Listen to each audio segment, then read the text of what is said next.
Radio Publique Africaine.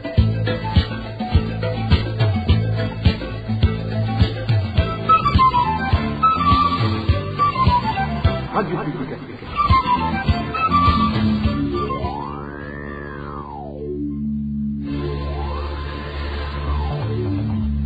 C'est le moment de suivre le journal parlé en français. À la présentation, Inès Gakiza. Nous sommes mercredi 11 janvier 2023. Bonsoir ou bonjour, bienvenue à ce journal dont voici les principaux titres. Deuxième attaque la nuit dernière au camp des réfugiés burundais de Lusenda en RDC. Les deux attaques ont été menées 2 nuits consécutives. Les réfugiés demandent protection. Famine en commune Gisuru, 10 familles ont déjà quitté leur propriété. Et enfin, dans ce journal, nous reviendrons sur le dossier des 3 maisons détruites ce lundi à Uterere, une destruction injuste, comme vous l'entendrez tout à l'heure. Voilà pour le sommaire. Dans quelques instants, le développement.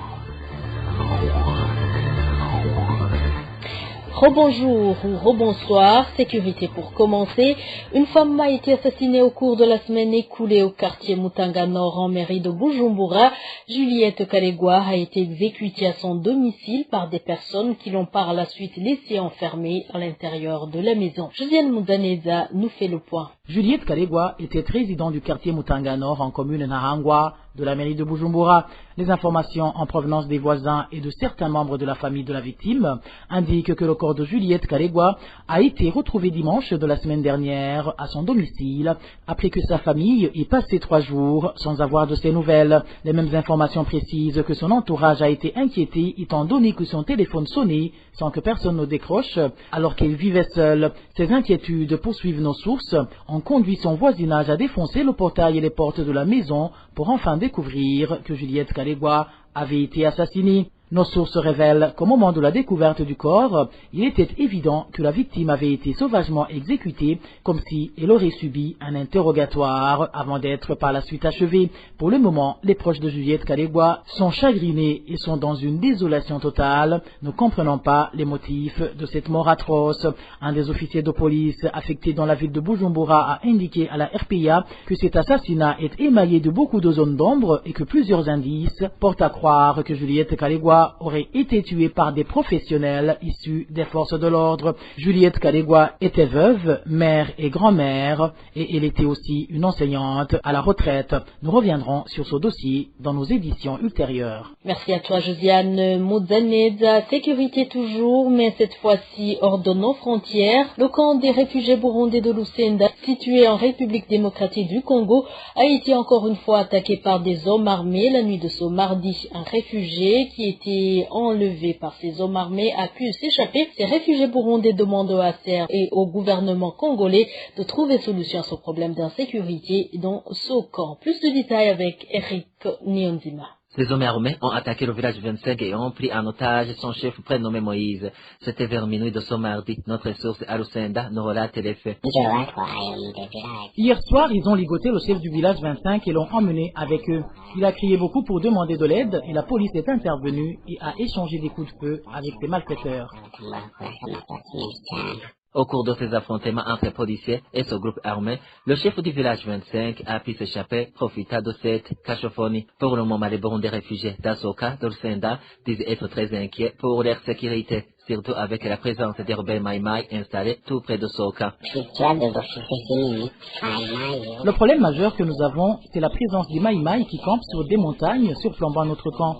Ils ont érigé des positions près des villages 26 et le long du village 42 jusqu'au village 48. Ils font des va-et-vient à l'intérieur du camp sans s'inquiéter de rien. Ils passent la nuit au camp, fréquentent les buvettes de la place et se sont même érigés en justiciers. Ils arrêtent les réfugiés et les passent à tabac comme bon leur semble et collectent des fonds chaque fois qu'ils en ont besoin.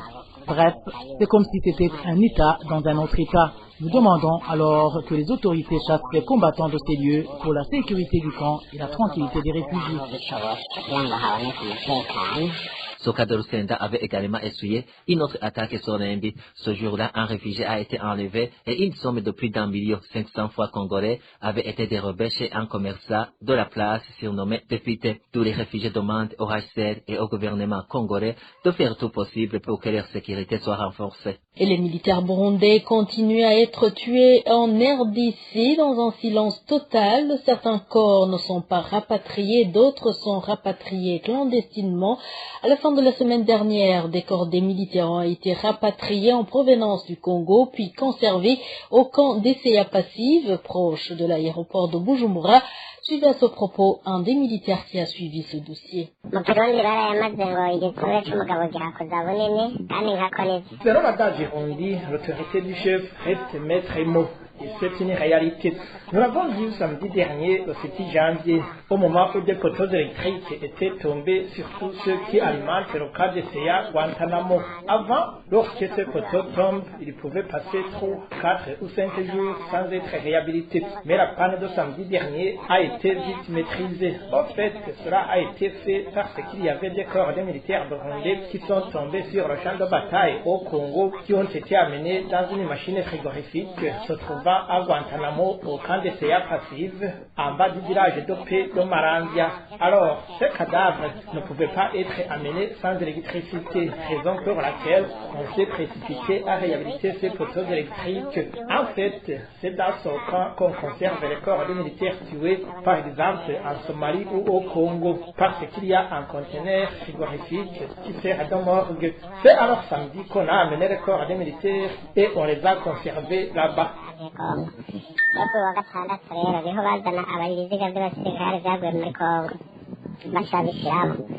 Ce qui est attristant, c'est que ces militaires sont enterrés sans que leurs familles ne soient informées.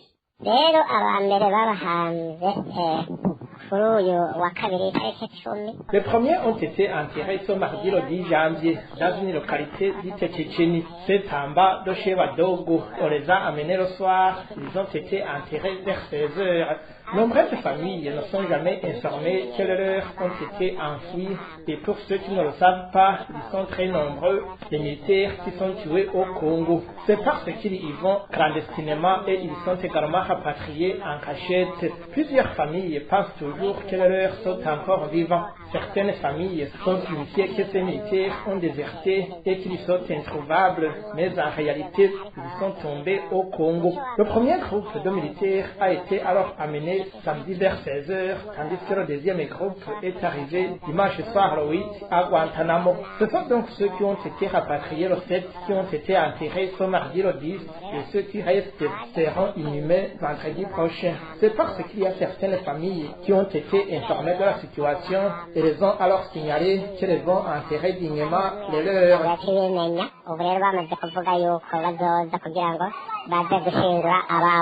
La situation se présente ainsi au moment où Isidore Nividi, président du mouvement FNL, a déclaré il y a plus d'une semaine que leurs troupes se sont confrontées avec celles de la force de défense nationale du Burundi et qu'ils ont tué plusieurs militaires burundais. Et le mouvement Red Tabara nie les allégations de la communauté Banyamulenge, l'accusant d'être parmi les groupes en train de les tuer.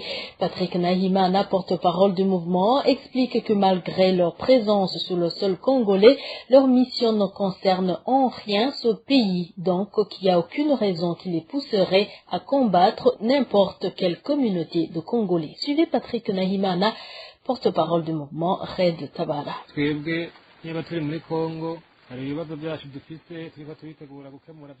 Si nous sommes en RDC, nous avons une mission bien claire concernant notre pays, le Burundi. Nous n'avons rien à voir avec la population congolaise, je le dis et le répète souvent. Dire que nous travaillons avec la coalition militaire burundo-congolaise, c'est archi faux. Nous n'avons jamais opéré avec les FRDC. Nous venons de passer une année en guerre avec cette coalition militaire. Demander les relations que nous avons avec les Banyamulenge, c'est comme demander les relations que nous avons avec toute autre communauté congolaise, les Babembe, les Bafulero, les Bashi et autres. Nous n'avons aucun problème avec la population congolaise. Nous sommes sur une mission qui ne les concerne pas. Bref, je voulais préciser que nous ne combattrons jamais une catégorie de population ou des civils. Les éléments de l'armée burundaise présents sur le sol congolais sont aussi pointés du doigt par les leaders de la communauté Banyamulenge. Contacté à ce propos, le porte-parole du gouvernement burundais nous a répondu que nous aurons la réponse du gouvernement quand il aura programmé de s'exprimer là-dessus.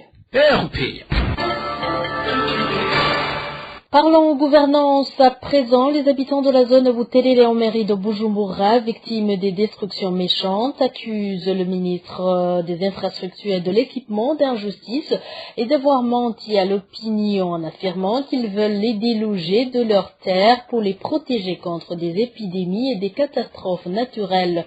Ces habitants indiquent qu'ils ne comprennent pas pourquoi ce sont eux qui sont visés par ces destructions au moment où d'autres qui sont plus exposés à ces catastrophes ne sont pas inquiétés. Le point avec Onésime de Chemadi. C'était avant-hier, le 9 janvier 2023, vers 7 heures du matin, quand les habitants de la zone de Buterere, sur les toits à mairie de Bujumbura, ont assisté à la destruction de leurs maisons par des tracteurs sous la supervision du ministre des Infrastructures et de l'Équipement de données de condamnés, accompagné par le maire de la ville de Bujumbura, Jimmy Hatungimana. Ces habitants déplorent la façon dont leurs maisons ont été détruites sans être avertis. Ils indiquent aussi qu'ils n'ont pas été informés sur les raisons qui sont derrière cette destruction méchante et se demandent comment ils doivent être chassés de leurs terres sans être indemnisés. Des terres qu'ils affirment avoir acquis légalement. La scène à laquelle nous avons assisté nous a beaucoup terrifiés. On n'arrive pas à comprendre ce qui se passe réellement parce que, en ce qui nous concerne, nous avons acheté légalement ces terres en 2000. Nous avons tous les documents informatifs et nous payons régulièrement les impôts fonciers. La régie des eaux nous a octroyé l'eau et l'électricité comme tous les autres citoyens de la ville. Pourtant, ils sont venus détruire nos maisons sans aucun avertissement. Nous avons été réveillés par le bruit des moteurs des engins qui étaient dépêchés pour cette opération. On nous a fait sortir de nos maisons comme des vauriens. Nous sommes dans la rue, dans une désolation totale. Le ministre des Infrastructures et de l'Équipement de données de condamnés explique que cette opération a été organisée pour protéger cette population contre des épidémies et des catastrophes naturelles, étant donné que cet espace est situé tout près du dépotoir de la ville de Bujumbura. Tous ces bâtiments que vous voyez tout autour de ce dépotoir vont être détruits pour protéger la population, mais aussi pour sauvegarder la bonne image de notre pays. Ces habitants victimes de destruction méchante se posent plusieurs questions à propos de cette protection dont parle le ministre des Infrastructures et de l'Équipement, alors qu'ils sont devenus des sans-abri. Pour cette population, il y a d'autres réseaux qui sont cachés derrière cette spoliation de leurs terres, d'autant plus que ceux du quartier 10 de la zone Ngagara, qui sont plus exposés à ce dépotoir, ne sont pas inquiets. Nous avons respecté 6 mètres de distance à partir du bord de la route qui nous sépare ces bassins de dépotoir des eaux usées. Nous ne comprenons pas pourquoi nous, les habitants de la cellule 3 de la zone de Buterere, sommes plus visés par cette destruction au moment où ceux du quartier 10 de la zone Ngagara, habités principalement par des procureurs, des cadres militaires et policiers, ne sont pas inquiétés alors que ces derniers ont construit tout près de ces dépotoirs. Dans nos éditions de demain, nous évoquons depuis quand ce plan de spoliation de ces terres a commencé, ainsi que les réseaux qui se cacheraient derrière ce plan. Merci Onésime de Chimagidze. C'est honteux que le Burundi passe une quinzaine d'années sans avion présidentiel. Déclaration du président de Parsem, parole et action pour le réveil de la conscience et le changement des mentalités. Dans une conférence de presse animée ce mercredi, Faustin Ndikumana a demandé aux dirigeants du pays de redorer leur image, celle du pays, car les voyages d'un président de la République à bord des avions commerciaux ternissent l'image du pays. Suivez Faustin Ndikumana, président de Parsem.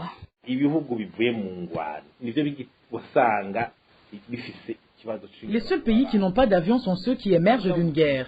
Mais dès qu'ils recouvrent la sérénité, c'est la première chose qu'ils font. Du moins, les pays qui se respectent, car il en va de leur souveraineté. Tout ça est passé à la loupe.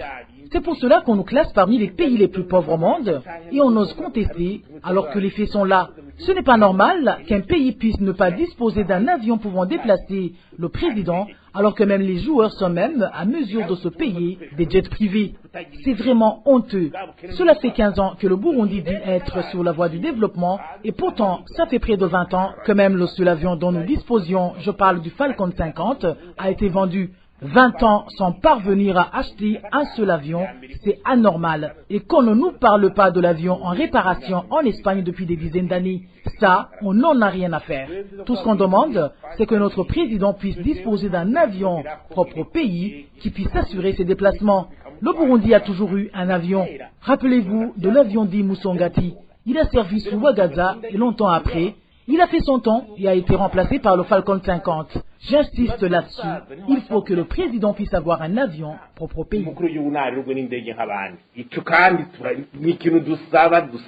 Je vous l'avais dit au début, famine en commune Gisuru de la province Luyigi, 10 ménages de différentes collines de cette commune ont déjà fui cette situation. Parmi ces ménages se trouvent ceux des chefs collinaires. Gloria Caneza. Les collines les plus frappées par cette famine qui sévit en province Luyigi sont celles de Kigamba, Mwegereza et Munazi. Selon nos sources, plusieurs ménages de la place ont déjà fui, y compris certains administratifs à la base. Il y a un chef collinaire qui a fui vers le Kenya suite aux dettes contractées. Sur la même colline de Kigamba, les membres de 2 ménages ont déserté leur foyer, de même que sur la colline de Mwegereza, où 3 ménages sont partis en Tanzanie, fuyant la famine et la pauvreté. Les autres personnes parties sont un certain Japhet et le prénommé Pascal, qui lui est parti avec toute sa famille. C'est sans oublier un ancien chef de la colline Munazi qui a également fui, car dans les possibilités de s'acquitter de ses dettes. Abandonnées par leur mari, les femmes sont obligées de laisser seules leurs enfants pour aller travailler comme tâcherons dans les pays voisins, surtout en Tanzanie, ajoutent les mêmes sources.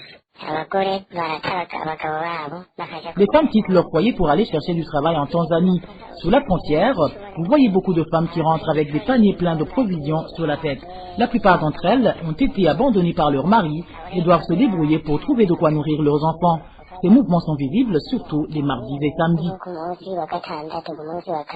Vous saurez que plusieurs familles de la commune Gisuru ont déserté leur foyer et se sont réfugiées en Tanzanie et au Kenya, fuyant cette famine. Les habitants de Gisuru demandent au gouvernement de leur venir en aide, surtout que la récolte, en particulier du haricot, a été des plus mauvaises cette année. À ce propos, la rédaction de la RPA a essayé en vain de joindre Gad Ninganza, administrateur de la commune Gisuru, pour savoir ce qu'il compte faire pour secourir ses administrés. Je vous rappelle que vous pouvez retrouver les journaux de la RPA ainsi que d'autres productions sur ces différentes plateformes YouTube, Twitter, Facebook, sur le www.rpa.bi, mais également en écrivant sur WhatsApp au numéro +49 178 19 111 85. RPA. Les prix de transport ne cessent d'augmenter en province Kayanza, que ce soit pour les déplacements locaux ou vers d'autres provinces. Les habitants de cette province Kayanza demandent au gouvernement de trouver une solution au problème de manque de carburant qui en est la cause principale. Elsie Mugisha. Les habitants du chef-lieu de la province Kayanza qui se sont entretenus avec la RPA font savoir que se déplacer est devenu un casse-tête ces derniers jours. Ici, ils parlent des prix qui ont doublé, que ce soit pour les déplacements internes ou externes.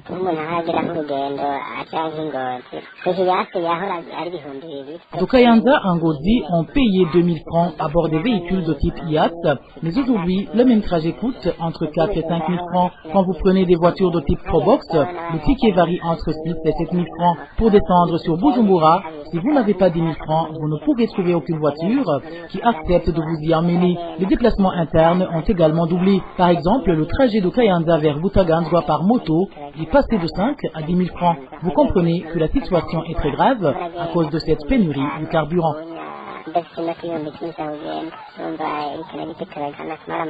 Cet autre habitant nous parle de combien il trime pour pouvoir aller d'un endroit à un autre, faute de moyens.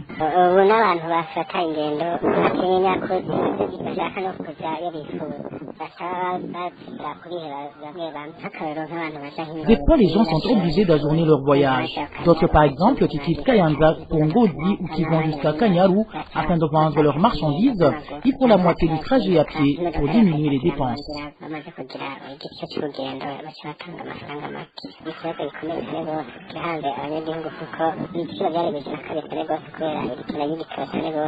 Révoltés, les habitants de la province de Kayanza demandent au chef de l'État de trouver une solution pérenne à ce problème récurrent de carburant qui est à l'origine de cette hausse répétitive et vertigineuse des prix de transport. À titre de rappel, un litre d'essence se vend entre 8 000 et 10 000 francs sur le marché noir, alors que le prix officiel est de 3 250 francs burundais. Merci à toi aussi, Elsie Muguichet. Parlons culture. Avant de clore cette édition, les artistes sont des modèles à travers le message véhiculé par leurs chansons. Propos d'un journaliste de la radio Igicaniro, Jérémy Hatangimana, demande que les parents ainsi que le ministère en charge de l'art et de la culture puissent donner des instructions aux jeunes qui se lancent dans la musique pour qu'ils sachent les mots ou les messages à faire passer à travers leurs chants, dans l'objectif d'arrêter les chansons dont les paroles sont indécentes, étant donné qu'il y a des parents qui ont déjà soulevé leur indignation. Suivez Jérémy Hatangimana, journaliste qui suit de près l'art et la culture burundaise. nashaka kugira icyo mvuze cyane cyane cyo nterereye kuri izi ndirimbo zitandukanye ababyeyi batari bake bamaze iminsi batera. Je voulais donner ma contribution par rapport à ces chansons impudiques qui ont été dénoncées par les parents. D'abord, je voulais faire un clin d'œil aux artistes qui ont produit ces chansons. D'abord, un artiste qui produit une chanson veut premièrement que sa chanson soit aimée par plusieurs personnes. Deuxièmement, un artiste qui désire sortir une chanson doit se demander quel message il veut donner à ses fans. Et troisièmement, un artiste doit savoir que c'est un modèle que d'autres personnes peuvent prendre comme un exemple à imiter. Alors, je ne sais pas si les artistes qui chantent ce genre de chansons indécentes veulent être des modèles pour les fans. C'est pourquoi ils doivent se ressaisir et réfléchir avant de diffuser ce genre de message à travers leurs chansons. Une autre chose que je dois dire, surtout aux parents et au ministère de la Culture, c'est qu'ils doivent éduquer ces jeunes qui essaient de se lancer dans la carrière musicale afin de les aider. L'amicale des musiciens devrait aussi aider pour que ces jeunes musiciens produisent de belles chansons qui véhiculent de bons messages.